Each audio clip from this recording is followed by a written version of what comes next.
ఈ రోజు రాజశేఖర్ రెడ్డి బిడ్డ కడప పార్లమెంటుకు పోటీ చేయడానికి కారణం అదే జగన్మోహన్ రెడ్డి గారు. ఎవరైతే రాజశేఖర్ రెడ్డి గారి తమ్ముడు వివేకానంద రెడ్డి గారిని హత్య చేశారో మళ్లీ ఆ హత్య చేసిన వాళ్ళకే జగన్మోహన్ రెడ్డి గారు మళ్లీ ఎంపీ టికెట్ రోజు కడప పార్లమెంట్ సీటు మళ్లీ వాళ్ళకే ఇచ్చారు జగనన్న గారు అంటే ఇక అహంకారం కాకపోతే దీన్ని ఏమనుకోవాలి? అవినాష్ రెడ్డిని హంతకుడు అంటున్నారు. అవినాష్ రెడ్డి మీద దానికి కేసు విచారణలో ఉంది. నిజానిజాలు ఏమిటి అనేటటువంటిది ఇంకా తేలలేదు.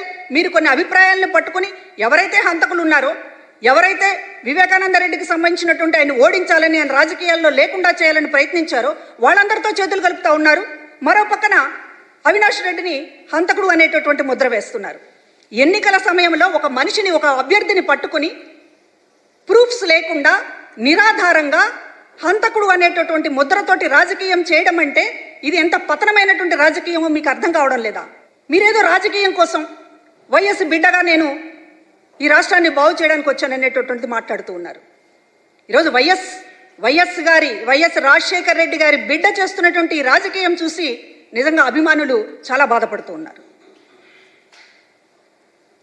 రాజశేఖర్ రెడ్డి గారి పేరు ఈరోజు నిలబడి ఉందంటే కాంగ్రెస్ పార్టీ పుణ్యం కాదు.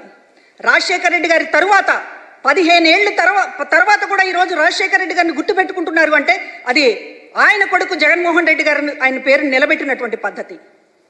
ఒక పార్టీని పెట్టడమే కాకుండా కాంగ్రెస్ పార్టీ లాంటి ధీటుగా ఎదుర్కొని రాజశేఖర్ రెడ్డి గారు 2 అడుగులు వేస్తే జగన్మోహన్ రెడ్డి గారు 4 అడుగులు ముందుకేశారు అనేటటువంటిది, ఆ పేరుని, ఆ విగ్రహాన్ని ఈ రోజున ప్రజల మనసుల్లో చిరస్థాయిగా నిలిచింది అంటే దానికి కారణం జగన్మోహన్ రెడ్డి గారు తప్ప మీరు చేస్తున్నటువంటి రాజకీయం కాదు. మీరు చేస్తున్నటువంటి రాజకీయం రాజశేఖర్ రెడ్డి గారికి తలవంపులు తెచ్చేటటువంటి విధంగా ఉంది.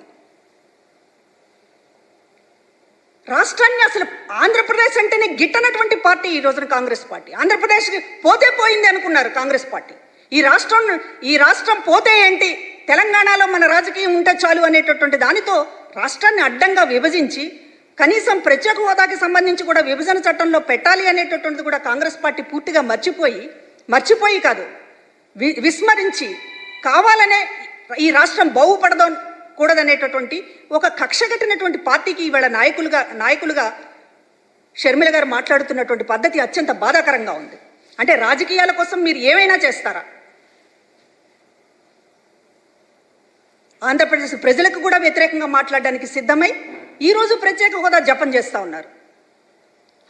వైఎస్ రాజశేఖర రెడ్డి గారి సమాధి దగ్గర నిలబడి కాంగ్రెస్ పార్టీ లిస్టు గురించి, కాంగ్రెస్ పార్టీ గొప్పదనాన్ని గురించి మీరు మాట్లాడుతుంటే నిజంగా చాలామంది గుండె ముక్కలైపోయింది. రాజశేఖర రెడ్డి గారిని ఎఫ్ఐఆర్లో పెట్టినటువంటి పార్టీ, ఛార్జ్షీట్లో పెట్టినటువంటి పార్టీ, ఆయన చనిపోయిన తర్వాత ఛార్జ్షీట్లో ఒక నిందితుడిగా, ఒక అవినీతి పరుడుగా కాంగ్రెస్ పార్టీ రాజశేఖర రెడ్డి గారిని చిత్రించేటటువంటి ప్రయత్నం చేసినటువంటి పార్టీ. జగన్మోహన్ రెడ్డి గారిని 16 నెలల పాటు జైల్లో ఉండి కనీసం బెయిల్ కూడా పొందకూడదు అని ఎక్కడా కూడా దేశంలో ఎవరు కూడా అన్ని నెలల పాటు జైల్లో ఉన్నటువంటి పరిస్థితి లేదు. బెయిల్ అనేటటువంటి ఒక హక్కుగా అందరికీ వచ్చేటటువంటి పరిస్థితి. కానీ 16 నెలల తర్వాత కూడా జగన్మోహన్ రెడ్డి గారు బయటికి రాకూడదని ఉచ్చు పనినటువంటి కాంగ్రెస్ పార్టీ, ఇవాళ ఆ కాంగ్రెస్ పార్టీ మీకు గొప్పదిగా రాష్ట్రానికి అన్యాయం చేసిన పార్టీ, వైఎస్ కుటుంబానికి అన్యాయం చేసిన పార్టీ, సాక్షాత్తు వైఎస్ రాజశేఖర రెడ్డి గారిని నిందితుడిగా చేర్చినటువంటి పార్టీని మీరు సమాధి దగ్గర పొగుడుతూ అభ్యర్థుల్ని ప్రకటిస్తూ ఉంటే నిజానికి ఊసరవెల్లి కూడా సిగ్గుపడుతోంది షర్మిల గారు మిమ్మల్ని చూసి.